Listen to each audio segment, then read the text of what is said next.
আমার মনে হয় অমিত দা তিনি ইকোনমিক একজন এক্সপার্ট এবং আজকে নয় দীর্ঘদিন ধরে তিনি সিআইএইচতে কাজ করেছেন, ফিকিতে কাজ করেছেন এবং আমি যখন রেলওয়ে মিনিস্টার ছিলাম তখন উনি আমার সাথে অ্যাডভাইজার ছিলেন, chairman of the railway advisory committee.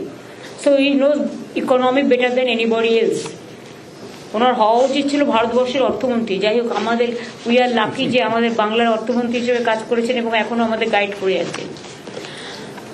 আপনারা শুনলেন অমিত দা বলেছেন এফআরবিএম সিস্টেমের মাধ্যমে আমরা আর্থিক যে শৃঙ্খলা নিয়ম সেটাকে আমরা আগে যেমন ইচ্ছামতো ধার নিয়ে নেওয়া হতো, এমনকি স্মল সেভিংস থেকেও ধার নেওয়া হয়েছে, আর এর থেকে আমাদের খুব বার্ডেন হয়ে যেত। এখন আমরা সেটা করতে দিই না। আমাদের এফআরবিএম সিস্টেমটা হচ্ছে আপনাকে একটা ফাইন্যান্সিয়াল ডিসিপ্লিন, যে আপনি এতটা করতে পারবেন, এর বেশি আপনি করতে পারবেন না। তাতে আপনি ঋণ শোধই করুন আর সামাজিক পরিকল্পনাই করুন বা যাই করুন। সুতরাং সেটাকে মেনটেন করতে গিয়ে আমরা মনে রাখবেন একজন কেউ যদি সুদে মানে ইন্টারেস্ট যদি কেউ মানে ধার করে, তার শোধ হতে হতে হতে হতে যুগের পর যুগ পেরিয়ে যায়। কারণ ইন্টারেস্ট তো লাফিয়ে লাফিয়ে বাড়ে না। আগেকার দিনে তো এই কথাগুলোই জমিদার বা যারা সুদখোর বলতো, যাদের মানে যারা সুদে কারবারি ছিল। এখন এই আইডিয়াটা চেঞ্জ হয়েছে। সুতরাং আমরা এতটা ধার শোধ করেও যে বাজেট প্রভিশন রেখেছেন অমিত দা, যেটা বললেন, চন্দ্রিমা যেটা হাউসে বলেছেন, আমি মনে করি এটা বাংলার মানুষের গর্ব করা উচিত। আমরা 2 লক্ষ কোটি টাকার বেশি কেন্দ্রীয় সরকারের কাছে আমরা পাই, আমাদের বঞ্চনা করা হয়েছে। এই বাজেটেও আপনারা দেখেছেন বাংলাকে কিছু দেয়া হয়নি। তো এত বঞ্চনা সত্ত্বেও এবং 5 বছর ধরে 100 দিনের কাজের টাকা বন্ধ, যদিও পরপর 5 বছর আমরা 100 দিনের কাজে ইন্ডিয়াতে প্রথম হয়েছিলাম। গ্রামীণ আবাসিক যোজনা যেটা, সেটাতেও 5 বছর পরপর আমরা প্রথম হয়েছিলাম, সেটাও বন্ধ গত 4-5 বছর ধরে। গ্রামীণ রাস্তা যেটা মানুষের সংযোগ সৃষ্টি করে, সেটাও বন্ধ 5 বছর ধরে, ওটাতেও আমরা প্রথম হয়েছিলাম। এই সমস্ত স্কিমে সব টাকা বন্ধ, এমনকি সর্বশিক্ষা মিশনের টাকাও বন্ধ।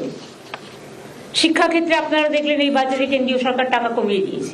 শিক্ষাক্ষেত্রে কোথায় মানুষ টাকা বাড়ায়, তাদের সাহায্য করে, কারণ শিক্ষা জাতির মেরুদণ্ড।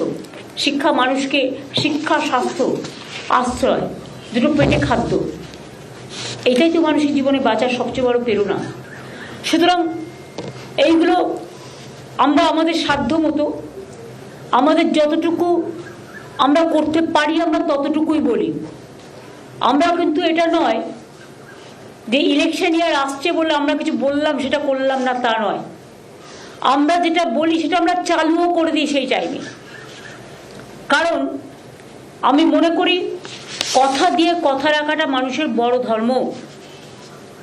আপনারা দেখেছেন প্রত্যেকটা ইলেকশনের আগে আমরা যেটা বলেছি, আমরা সাধ্যমতো তার যে মেন কি পয়েন্টগুলো আমরা করেছি। এবং আজকেও যে বলা হলো লক্ষ্মীর ভান্ডার ফেব্রুয়ারি মাস থেকেই তারা পাবে, 500 টাকা করে বেড়ে গেল সবার জন্য। ধরুন সিভিক, গ্রিন পুলিশ, গ্রামীণ পুলিশ, আইসিডিএস, আশা কর্মী থেকে শুরু করে প্যারা টিচার, টিচার, শিক্ষাকর্মী, শিক্ষাবন্ধী, সব নানা রকম আছে যেগুলো অলরেডি বলেছে, এগুলো তো যুক্ত করা হয়েছে। প্লাস আশারা মেয়েরা যারা কাজ করে এবং আইসিডিএস, আমি মনে করি যে ওদের মাতৃকালীন ছুটিটা পাওয়া উচিত। যদিও এটা একটা প্রজেক্ট, এটা সরাসরি গভর্নমেন্টের চাকরি নয় আশা, এটা একটা প্রজেক্ট। গভর্নমেন্ট অফ ইন্ডিয়া অনেক সময় প্রজেক্ট শুরু করে কিন্তু শেষ করে না, তখন তারা কোথায় যাবে? আশা কর্মীরা আমি যখন ক্ষমতায় আসি শুনেছিলাম গভর্নমেন্ট অফ ইন্ডিয়া 800 টাকা করে মাইনে দিতেন, মানে মান্থলি দিতেন একটা সাপোর্ট, কিন্তু সেটা বন্ধ করে দিয়েছিলেন। তখন আমরা 2500 টাকা বা 3000 টাকা এরকম করে দিতে শুরু করি। তারপর ওরা একটা ইনসেন্টিভস পায়, সেই ইনসেন্টিভসের টাকাটা 60% না 50-50% মতো ভাগাভাগি আছে। তার মধ্যেও আমাদের প্রায় 2500-3000 টাকা পড়ে এবং ওরা 5500, 7500, 8000 অলরেডি পায়। এবং তাছাড়াও ইনসেন্টিভ যখন দেওয়া হয় সেই টাকাটাও আমাদের দিতে হয়। তাছাড়া ওরা যদি এক্সট্রা কোনো কাজ করে সেখানে তারা একটা ইনসেন্টিভ পায়, সেটা ডিফারেন্ট থিং। কিন্তু ওই যে মাইনে হিসেবে যেটা আমি আপনাদের বললাম যে একটা টাকা হিসেবে লামসাম যেমন 800 টাকা করে মাত্র পেত, তখন টোটালটা বন্ধ করে দেওয়া হলো। সেখান থেকে বাড়িয়ে আমরা 5250 ছিল, আজকে 1000 বেড়ে গেল। হ্যাঁ, এটা কিন্তু ইনসেন্টিভ ছাড়া, প্লাস ইনসেন্টিভ বাবদ আমাদের বছরে 2500 3000 সেটাও আমরা কন্ট্রিবিউট করি। তো এবং তাছাড়া 1 মাস করে এরা যে মাতৃকালীন ছুটি সেটাও পাবে, এবং কর্মরত অবস্থায় কেউ মারা গেলে 5 লক্ষ টাকা ক্ষতিপূরণও পাবে। এটা সবার জন্যই করা হয়েছে। গিগ ওয়ার্কার আপনারা জানেন, ডেলিভারি বয় গার্লস যারা আছেন তারা অনেক কাজ করে, সবার বাড়িতে বাড়িতে হোম ডেলিভারি করে। তাদের কোনো সুরক্ষা নেই, সামাজিক সুরক্ষা, এবং কোথাও আজকে এখানে কাজ করছে, কালো কারো কাজ করছে, এটা একটা আনসার্টেনিটি অফ দ্য লাইফ। আমাদের সামাজিক সুরক্ষা যোজনা আছে, আমরা এখন থেকে তাদের বলবো, আমরা একটা পোর্টাল করে তাদের অ্যাপ্লাই করতে সুযোগ দেব, যাতে তারা অ্যাপ্লাই করতে পারে। অ্যাপ্লাই করলে একটা সার্ভে হবে, তারপরে গিগ ওয়ার্কারদের সামাজিক সুরক্ষার অনেক সুযোগ আছে, সেই সুযোগগুলো তারা পেতে পারে। কেউ মেয়ের বিয়ে দিলে 2 লাখ টাকা পায়, তারপরে অসুস্থ হলে পায়, তারপরে মরে গেলে পায়, এরকম নানা রকম সুযোগ সুবিধা আছে। তাছাড়াও দেখুন, এবারে গ্রামীণ অর্থনীতিতে আগে আমরা কৃষক বন্ধু 10,000 টাকা করে দিই, যার 1 একরের বেশি জমি আছে, যার তার অনেক কম, তারা 4000 টাকা করে পায়। এবং আজকে ক্ষেত মজদুরটাকে সংযোজন করা হলো। এটা একটা বলতে পারেন, এটা একটা বিরাট পদক্ষেপ। বিশেষ করে অনেকে আছে যাদের জমি নেই, কিন্তু অন্যের জমিতে চাষ করে, তারা কিন্তু চাষটা করে, কিন্তু তাদের জন্য 4000 বছরে 2000 করে দুবার দেওয়া হবে, রবি আর খরিফ মরশুমে, সেটাও করা হয়েছে। এছাড়া অনেক গরিব চাষি আছে যারা পাম্পে করে জল তোলে, বা ধরুন নলকূপে জল তোলে। গভর্নমেন্টের খরচাটা ছিল 1,500 থেকে 2,000 টাকা মাসে, আর প্রাইভেট থেকে নিলে ওটা 2500 3000 টাকা হয়ে যেত।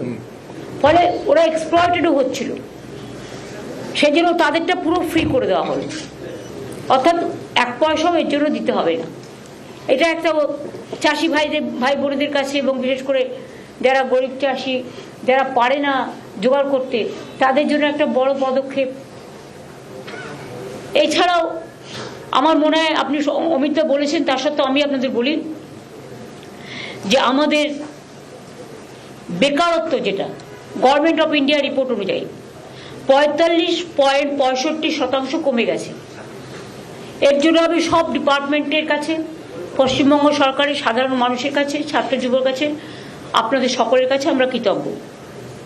এছাড়াও আরেকটা আপনারা জেনে খুশি হবেন যে আমরা এর মধ্যে 1,72,00,000 বেশি মানুষকে দারিদ্র্য সীমার আওতা থেকে বের করে এনেছে। এটা কিন্তু মনে রাখবেন, যে কোনো ডেভেলপমেন্টের একটা বড় অঙ্গ, যেটা হচ্ছে দারিদ্র সীমা, পভার্টি থেকে আমরা বের করে এনেছি। এটা কিন্তু একটা বড় কাজ। তাছাড়াও আমাদের স্বাস্থ্যসাথী আছে, কন্যাশ্রী আছে, শিক্ষাশ্রী আছে, ঐক্যশ্রী আছে, মেধাশ্রী আছে, শ্রমশ্রী আছে, এগুলো তো চলবেই। কত প্রোগ্রাম, এগুলো তো চলবে।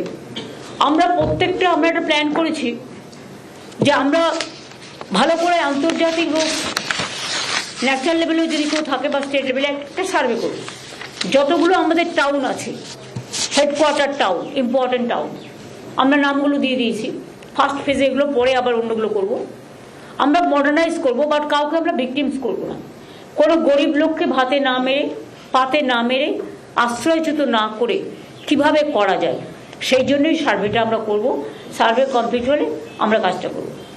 ঘাটাল মাস্টার প্ল্যান আমরা বলেছিলাম, আমরা অলরেডি টাকা দিয়ে কাজ শুরু করে দিয়েছি, 300 কোটি টাকা অলরেডি দিয়ে দেওয়া হয়ে গেছে।